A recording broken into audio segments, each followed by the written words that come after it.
കുടുംബജീവിതവും ദമ്പതിക്രിയയും ലൈംഗികതയുമെല്ലാം ആരോഗ്യശാസ്ത്രത്തിൽ വളരെ നിർണായകമായ ഒന്നാണ്. അതുകൊണ്ടാണ് ചരകനും വാഗ്ഭടനുമെല്ലാം 10 പാപങ്ങളിൽ ഏറ്റവും പ്രധാനമായി ശ്രദ്ധിച്ചില്ലെങ്കിൽ ഇതൊരു പാപമായി മാറുമെന്ന് പറഞ്ഞത്.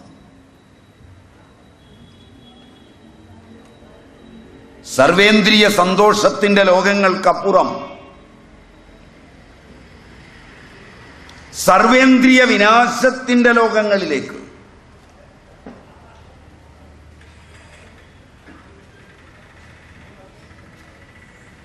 അതുകൊണ്ട് ഇതൊരു തമാശയായി കാണരുത് എന്ന് അവർ തീരുമാനിച്ചു. അത് അതിൻ്റെ ദിശകളിൽ പഠിക്കാതെ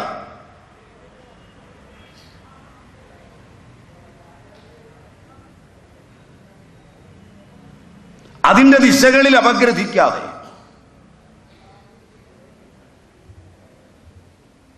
മഹാരോഗങ്ങളിലേക്ക് കുഴഞ്ഞു വീണ് കഴിഞ്ഞ് ആലോചിച്ചാൽ എന്തു ഫലം?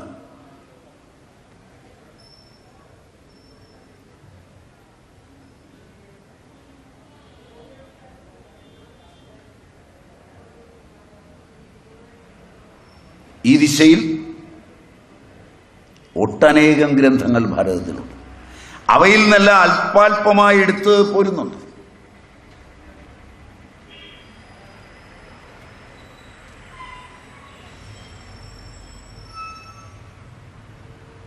ഈ ഗ്രന്ഥങ്ങളെ വികലമായി ഉപയോഗിക്കുന്നതിൽ ഒട്ടേറെ സമർത്ഥന്മാരും രംഗത്ത് വന്നിട്ടുണ്ട്.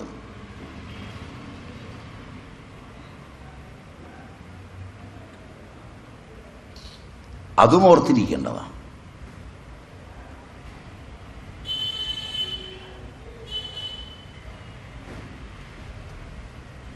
അപ്പോൾ വൈദ്യശാസ്ത്രത്തിൻ്റെ നാൾ വഴിയിലൂടെ വൈദ്യശാസ്ത്രത്തിന് ഒട്ടേറെ പറയാനുണ്ട്. ഞാൻ അതിൽ നിന്ന് അത്യാവശ്യം വേണ്ടത് ചിലത് സൂചിപ്പിച്ചു എന്ന് മാത്രമേ ഉള്ളൂ.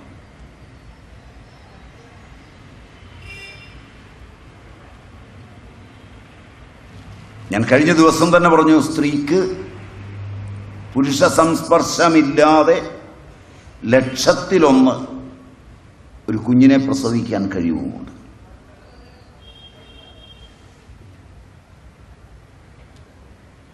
അങ്ങനെ മറ്റേണൽ ക്രോമസോം മാത്രമുള്ള കുഞ്ഞുങ്ങൾ ലോകത്തുണ്ടായിട്ടുണ്ട്. അപൂർവ പ്രതിഭാശാലികളായ പറ്റേണൽ ക്രോമസോം ഇല്ലാത്ത വിവാഹം കഴിച്ച സ്ത്രീകളിൽ ഉണ്ടാവുമ്പോൾ അറിയണമെന്നില്ല. അതിനു മുമ്പുണ്ടാവുമ്പോഴാണ് ഇത് സമസ്യകളായി സമാജത്തിൽ തീരാറുള്ളത്. 2 or 3 കാര്യങ്ങളിൽ മാത്രമാണ് ശാസ്ത്രലോകം ഈ അന്വേഷണം നടത്തിയിട്ടുള്ളതും കൃത്യമായി രേഖപ്പെടുത്തിയിട്ടുള്ളത്. പൗരാണികമല്ല. ഇന്ന്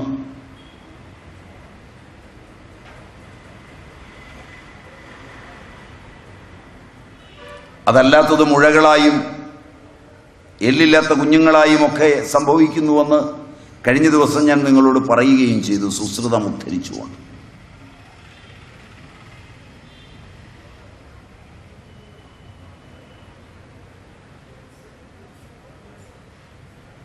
വൈദ്യശാസ്ത്രത്തിൽ ഇതും പ്രധാനമാണ്. ഈ സംഭവങ്ങളെയെല്ലാം വച്ചുകൊണ്ട് വേണം മാന്യമായ സ്ത്രീ പുരുഷ സമത്വത്തിനും മാന്യമായ സഹവർത്തിത്വത്തിനും ശ്രമിക്കാൻ. എന്നാൽ വൈദ്യശാസ്ത്ര ഗ്രന്ഥങ്ങളിൽ എവിടെയെങ്കിലും സാമൂഹികതയിലോ സാംസ്കാരികതയിലോ ഒന്ന് മറ്റതിനേക്കാൾ മേലെയാണെന്ന് പറഞ്ഞിട്ടുമില്ല. ചേർത്ത് വെച്ച് പഠിക്കുമ്പോൾ സ്ത്രീയുടെ ഔന്നത്യം വളരെ മേലെയാണ് എന്ന് തോന്നുകയും ചെയ്യും. അത് ഞാൻ നിയമം ഉദ്ധരിച്ച് ഇന്നലെ പറയുകയും ചെയ്തു. അതിലുപരി ഇന്നും ആ നിയമമായിരിക്കുന്നത്. ഏതെങ്കിലും പുരുഷനോട് എവിടെയെങ്കിലും വെച്ചൊരു സ്ത്രീയോ ഒരു പുരുഷനോ കൊഞ്ഞനം കുത്തി കാണിച്ചാലോ വികൃതമായൊരു സിമ്പല് കാണിച്ചാലോ വൈകൃതം തോന്നുമാറ് വർത്തമാനം പറഞ്ഞാലോ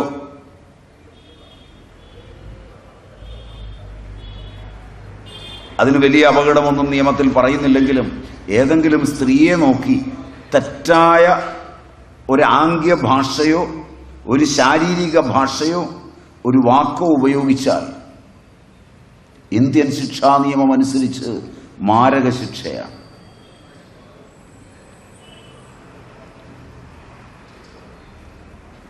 ഇത് പഠിച്ച ആളുകൾ പോലും വേണ്ട വിധം ഉപയോഗിക്കാത്തത് കൊണ്ടാണ് ഈ തെറ്റുകൾ ഉണ്ടാകുന്നത്. നിയമജ്ഞർ പോലും ഒരു കേസ് വരുമ്പോൾ മാത്രം എടുത്ത് റെഫർ ചെയ്ത് പഠിക്കുന്നതല്ലാതെ ഇങ്ങനൊരു സംഭവമുണ്ടെന്ന് തിരിച്ചറിയാറില്ല.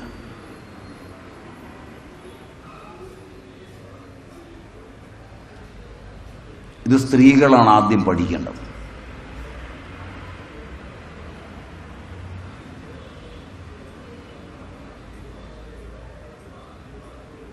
അത്രയും നിയമപരമായ പരിരക്ഷ പ്രാചീന നിയമങ്ങളിൽ നിന്നെടുത്ത്, അമേരിക്കൻ നിയമങ്ങളിൽ നിന്നല്ല, ബ്രിട്ടീഷ് നിയമങ്ങളിൽ നിന്നല്ല, ഇന്ത്യൻ പ്രാചീന നിയമങ്ങളിൽ നിന്ന്,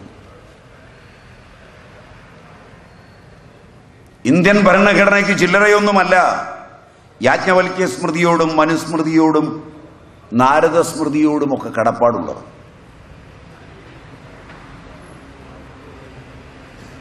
നിയമപരമല്ലാത്ത 1000 കാര്യങ്ങൾ ഈ രാജ്യത്ത് നടക്കുന്നുണ്ട്.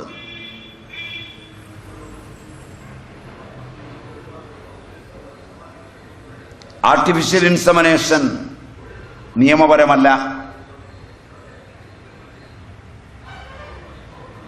നിങ്ങളുടെ ഫെർട്ടിലിറ്റി ക്ലിനിക്കുകളിൽ വിഷഗ്വരന്മാർ കാണിക്കുന്നതൊന്നും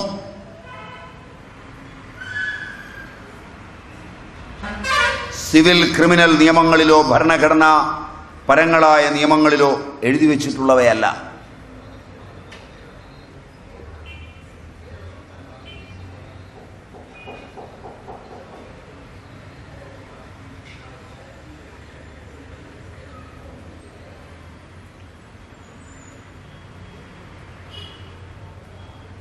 നമുക്ക് അന്വേഷിക്കാം, പഠിക്കാം.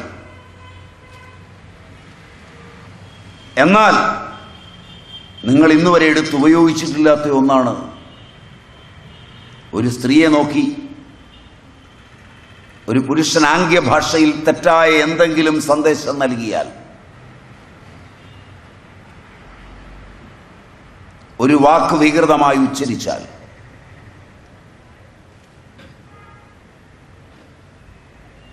നമ്മുടെ ഭരണഘടന അനുശാസിക്കുന്ന വിധം മാരക ശിക്ഷ അയാൾ ഏറ്റുവാങ്ങേണ്ടി വരും.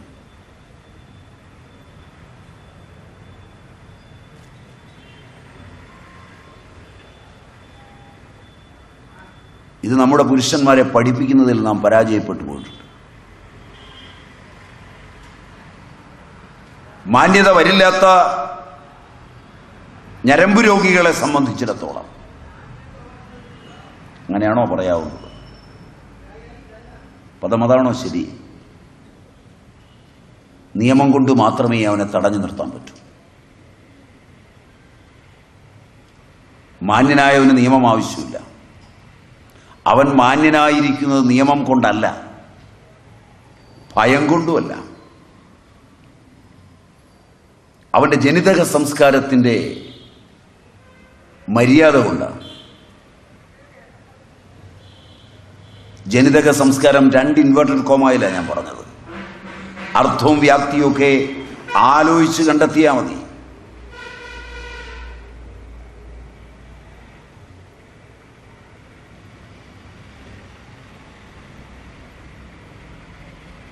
അല്ലാത്ത ഞരമ്പ് രോഗികളെ സംബന്ധിച്ചിടത്തോളം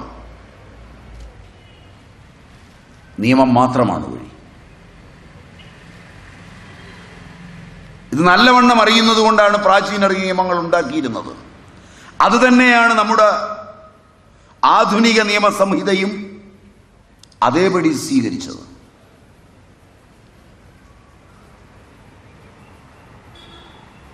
ഒരു സ്ത്രീയെ ഒരു പുരുഷൻ ഏതെങ്കിലും തരത്തിൽ ഉപദ്രവിച്ചാൽ, ശാരീരികം, മാനസികം, വാചികം, ശാരീരിക പീഡനത്തെക്കാൾ കൂടുതലാണ് വാചിക പീഡനത്തിന്റെ ശിക്ഷ. വാചിക പീഡനത്തിന്റെ ശിക്ഷയേക്കാൾ കൂടുതലാണ് മാനസിക പീഡനത്തിന്റെ ശിക്ഷ. തിരിച്ചല്ല. ശിക്ഷ നിയമിക്കുവാനുള്ള ത്രിദണ്ഡികളും മറ്റുമൊക്കെ ആ നിലയിലാണ്. ഏകദണ്ഡിയും ദ്വിദണ്ഡിയും ത്രിദണ്ഡിയുമെല്ലാം. നിങ്ങൾ ഇന്നവയെല്ലാം മതത്തിന്റെ ചിഹ്നമായാണ് കണക്കാക്കുന്നത്.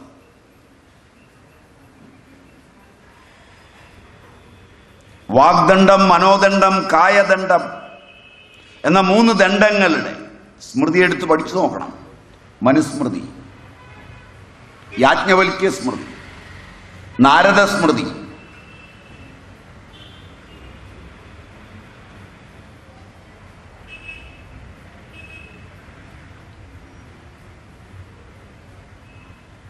ദണ്ഡുമായി നീങ്ങുന്ന ശങ്കരാചാര്യന്മാരെയൊക്കെ കണ്ടിട്ടുണ്ടാവും. ഉണ്ടോ? 1 2 3 ആളുകളുണ്ട്. ഇത് സിംബോളിക്കാണ്. അതുണ്ട് കായദണ്ഡത്തിന്റെ, മനോദണ്ഡത്തിന്റെ, വാഗ്ദണ്ഡത്തിന്റെ.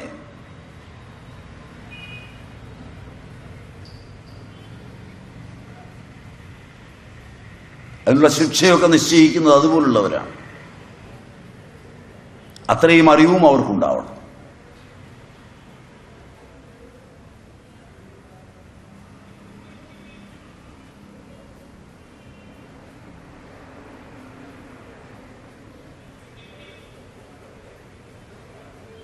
ഇന്ന് സ്ത്രീയെ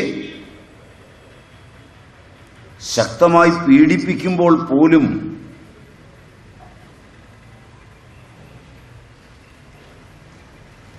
രക്ഷപ്പെടാനുള്ള പഴുതുകൾ നിയമത്തിലെ തേടിയാണ് ബുദ്ധിരാക്ഷസന്മാരായ നിയമജ്ഞന്മാർ ഓടുന്നത്.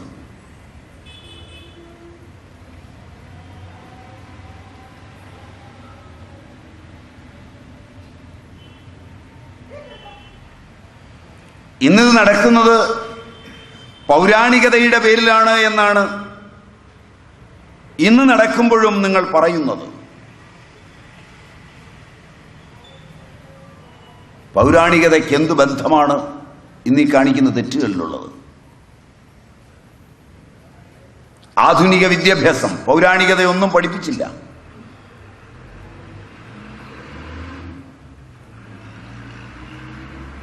ആംഗലേയ ഭാഷാ പ്രാവീണ്യം,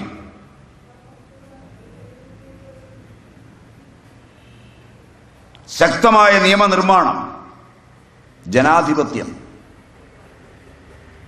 ഇവയുടെ ഈറ്റില്ലത്തിലാണ് ഇത് നടക്കുന്നത്.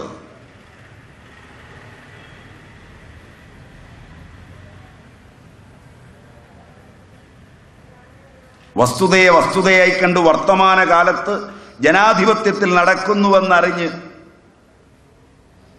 അതെന്റെയും നിങ്ങളുടെയും ഈ കാലഘട്ടത്തിൻ്റെയും സാമാജിക സംസ്കൃതിയുടെ വൈകല്യമാണെന്ന് ഏറ്റെടുത്താൽ മാത്രമേ തിരുത്താനാവൂ. അതും പൗരാണികരുടെ തലയിൽ കെട്ടിവെച്ച് രക്ഷപ്പെടാനാവില്ല.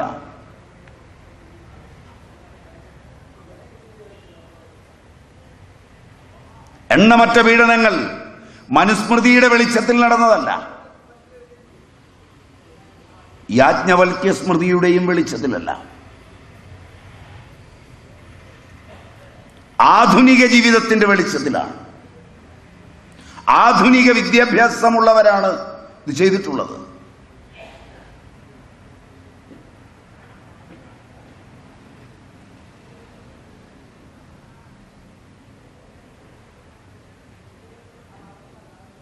അതിനുള്ള നിയമനിർമ്മാണം പോലും പ്രാചീനരിൽ നിന്ന് ഉദ്ധരിച്ച് ചേർത്തിട്ടുള്ളത് എടുത്ത് സമ്യക്കായി ഉപയോഗിക്കുവാനുള്ള മനസാന്നിധ്യമെങ്കിലും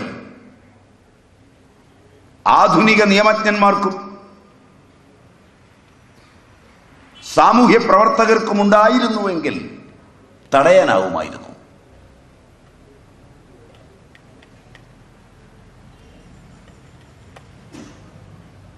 അവിടെയാണ് നിയമനിർമ്മാണത്തെക്കാൾ പരസ്പര സ്നേഹത്തിൻ്റെയും പരസ്പര വിശ്വാസത്തിൻ്റെയും പരസ്പര ധാരണയുടെയും ലോകം ഉയർന്നു നിൽക്കുന്നത്. ഇവിടെ നിയമത്തെ മനഃശാസ്ത്രം മറികടന്നുവെങ്കിൽ മാത്രമാണ് സ്ത്രീക്ക് സ്വയം രക്ഷപ്പെടാൻ കഴിയുക. അവിടെയാണ് സ്ത്രീ വിദ്യാഭ്യാസത്തിൻ്റെയും പുരുഷ വിദ്യാഭ്യാസത്തിൻ്റെയും സമ്യക്കായ ആവശ്യകത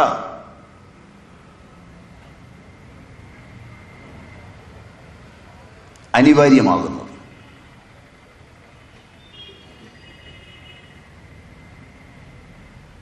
എന്തിനെയാണ് നിങ്ങൾ ആഗ്രഹിക്കുന്നത്? നിങ്ങൾക്കില്ലാത്തതിനെ. ലോകത്തെല്ലാ മനുഷ്യനും അപ്രാപ്തത്തിലാണ് ആഗ്രഹം വെച്ച് പുലർത്തുന്നത്, പ്രാപ്തത്തിലല്ല. ഇവിടെ വന്നിരുന്നു, തൊട്ടടുത്ത ആൾ എടുത്തിരിക്കുന്ന ഒരു സാരി കണ്ടു, തനിക്ക് പ്രാപ്തമല്ല, ഇന്ന് വൈകുന്നേരം വീട്ടിലെത്തിയാൽ അത് നാളെ വേണമെന്ന് പറയും. ഇത് മനസ്സിന്റെ പ്രത്യേകതയാണ്.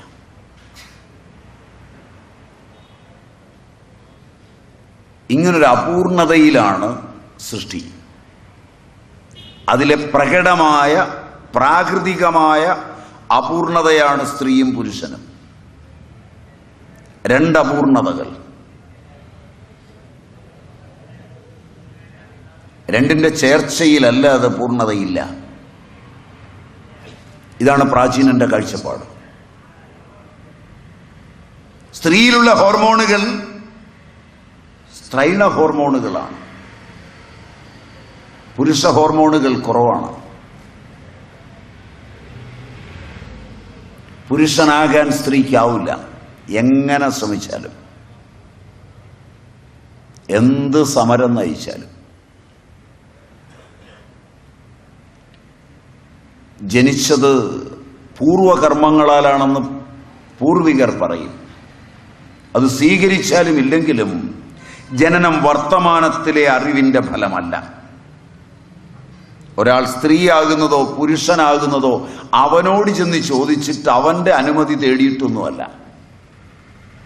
ഉണ്ടെങ്കിൽ അത് അബോധത്തിലാണ്, ബോധത്തിലല്ല.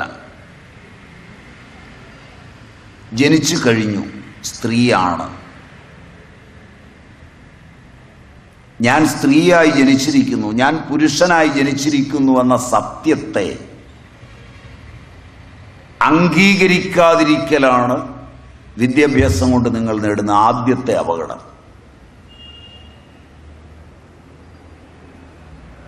എൻ്റെ ജീവിതം മനോഹരമാണ്, ഞാൻ പുരുഷനാണ്, ഞാൻ സ്ത്രീയാണ്,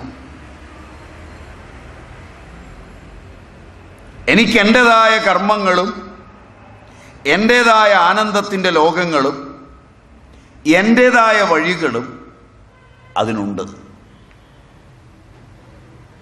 പക്ഷെ ഞാൻ അപൂർണയാണ്, ഞാൻ അപൂർണനാണ്. എൻ്റെ വഴിയുടെ പൂർണ്ണതയ്ക്ക് എനിക്ക് അപ്രാപ്തമായത് അനിവാര്യമാണ്.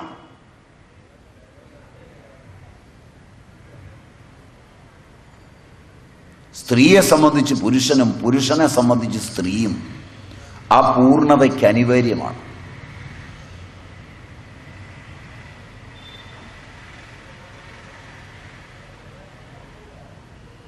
അതിനാണ് വിവാഹം. അതിലൊരംശം മാത്രമാണ് ലൈംഗിക അഭിലാഷവും ലൈംഗിക സർജനവുമെല്ലാം. ജീവിതത്തിൻ്റെ മുഴുവൻ സമയവും അതല്ല. മൃഗങ്ങളിൽ പോലും കാണുന്നതും തൃഷ്ണയായി വികസിച്ചിട്ടുള്ളതുമായ ലൈംഗിക ഉത്സർജനം അതിൻ്റെ ഒരു അംശം മാത്രമാണ്. ഇന്ന് നിർണായകമായൊരു വിധി സുപ്രീം കോടതി നടത്തിയിട്ടിരിക്കുന്ന ദിവസവും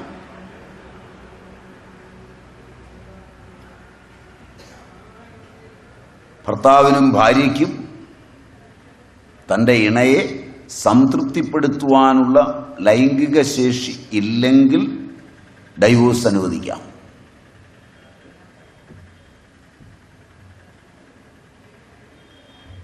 ഇന്ന് രാവിലെയാണ് കോടതിയിൽ അതിൻ്റെ ചർച്ച നടന്നതെന്ന് തോന്നുന്നു, അതോ ഇന്നലെയോ?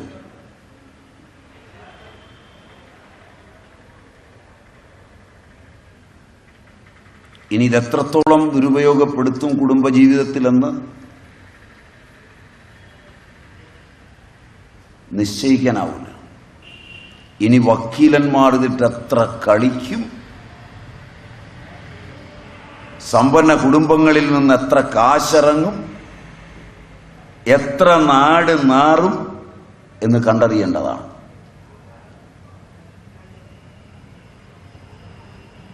വിദ്യാഭ്യാസത്തിൽ പ്രാഥമികമായി അറിയേണ്ടത് ഇതൊന്നു മാത്രമല്ല, സ്ത്രീ പുരുഷ ബന്ധം.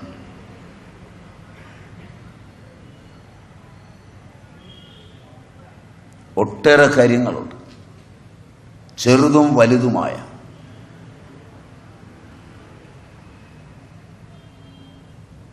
ചെറുതും വലുതുമായ ഒട്ടേറെ കാര്യങ്ങൾ. ആ അപ്രാപ്ത സുഖങ്ങളെല്ലാം ചേർച്ചയിൽ മാത്രമുള്ളതാണ്.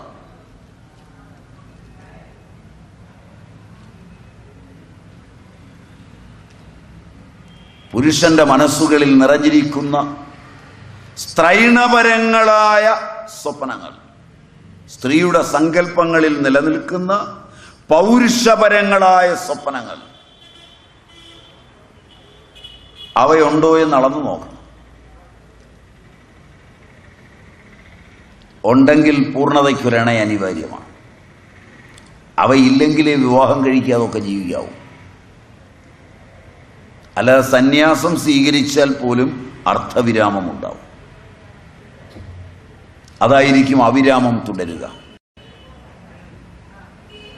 അവിടെ നല്ലപോലെ പഠിച്ചിട്ട് വേണം ഈ പണി.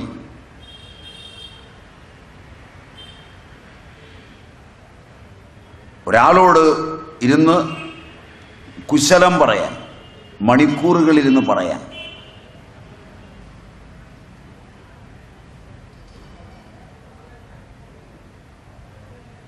അതില്ലാത്ത ആളുകളോട് ഇന്ന് നിങ്ങൾ വർത്തമാനം പറഞ്ഞാൽ അവർക്ക് കൂട്ടായ്മ അത്ര ഇഷ്ടമല്ലാത്തതുകൊണ്ട് ചോദിക്കുന്നതിനുള്ള ഉത്തരവേ ഉള്ളൂ. അതിൻ്റെ അകത്തുനിന്ന് പിന്നൊരു ചോദ്യം ഉണ്ടാകാനുള്ള ചാൻസ് പോലും അവർ തരില്ല.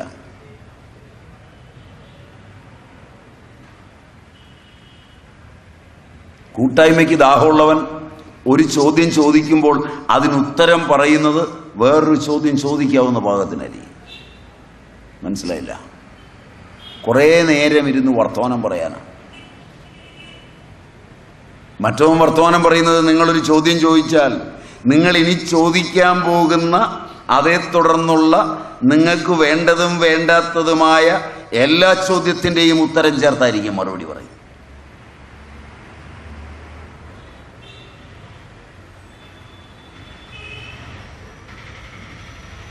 അവിടെ അവൻ 100% ഫുൾ സ്റ്റോപ്പാണ് ഇടുന്നത്.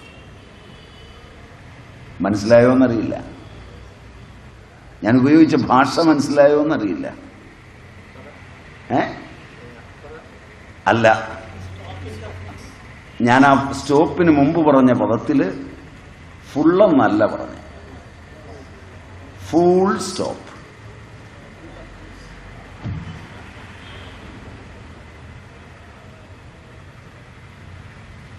അത്തരക്കാരെ ഇഷ്ടപ്പെടില്ല. അത്തരക്കാരുമായി ചങ്ങാത്തത്തിന് ഇഷ്ടമുണ്ടാവില്ല. അവരൊറ്റയാൻ പട്ടാളമാണ്.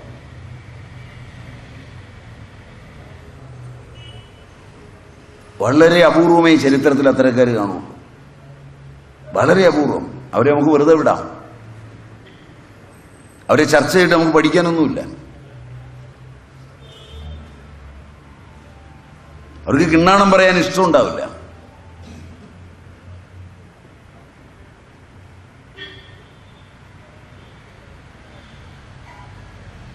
അതിന് കൃത്യതയൊന്ന് വേറെയായിരിക്കും. മറ്റത് പറയാനും കേൾക്കാനും ദാഹമുള്ള,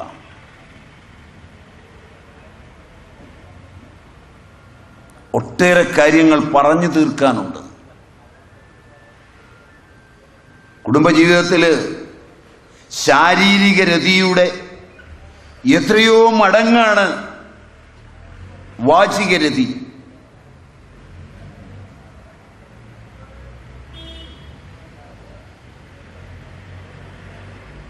എവിടെ ഒരു കുടുംബജീവിതത്തിൽ വാചിക രതിയും മാനസിക രതിയും പൂർണ്ണമാകുന്നുവോ ശാരീരിക രതി അസ്ഥാനത്താണ്.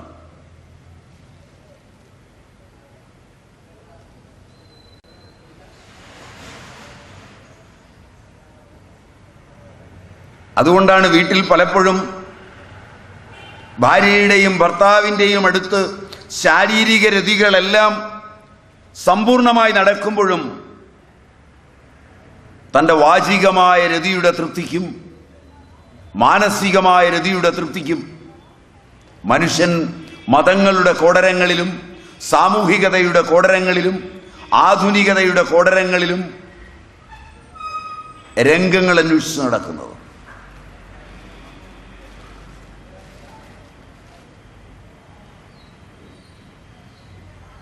കോടരമെന്ന പദം മരത്തിനൊക്കെ പോടുണ്ടാവും, കണ്ടിട്ടുണ്ടാവും. ഇത്തരം പോടുകളും ഗുഹാമുഖങ്ങളുമൊക്കെ മതങ്ങളിലും സാമൂഹികതയിലും ഓടിക്കൂടുന്നിടത്തും ഉണ്ടാവും. വാക്കിൻ്റെയും മനസ്സിൻ്റെയും രതി അനുഭൂതി സന്ദായകമായി അനുഭവിച്ചു തീർക്കുവാൻ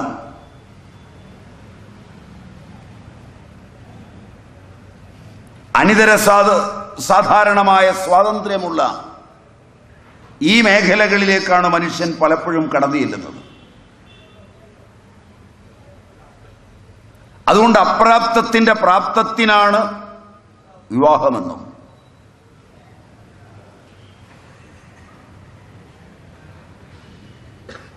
അത് പ്രാപിക്കുന്നത് തന്റെ ഇണയിലൂടെയാണെന്നും അത് കേവലം ശാരീരികം മാത്രമല്ലെന്നും അത് അല്പമാത്ര സ്ഥിതമാണെന്നും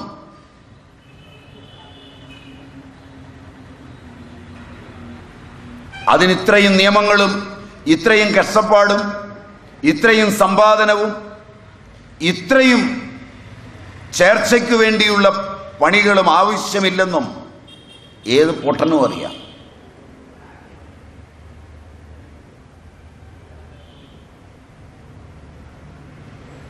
ഇതും അവർ പഠിക്കുകയും ഉൾക്കൊള്ളുകയും ഇതിനെ ആസ്പദമാക്കി സ്ത്രീ പുരുഷ ബന്ധങ്ങളെയും സ്ത്രീ പുരുഷ സ്ഥാനമാനങ്ങളെയും രൂപപ്പെടുത്തുകയും ചെയ്തിട്ടുണ്ട്. ഇവിടെയും രണ്ടുപേരും ഒരാൾ മറ്റേയാളെക്കാൾ മേലെയൊന്നും ആകുന്നില്ല.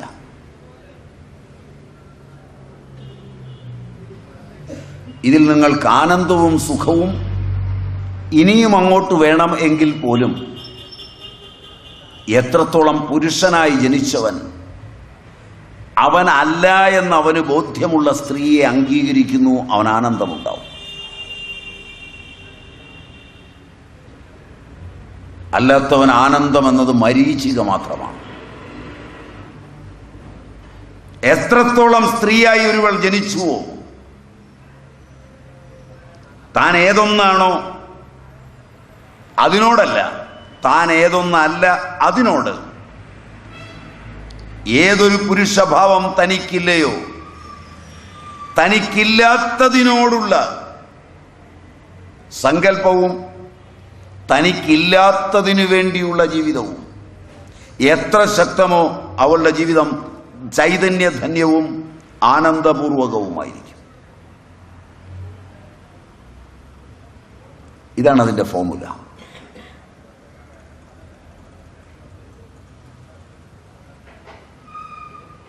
ഈ ഫോർമുല ബയോളജി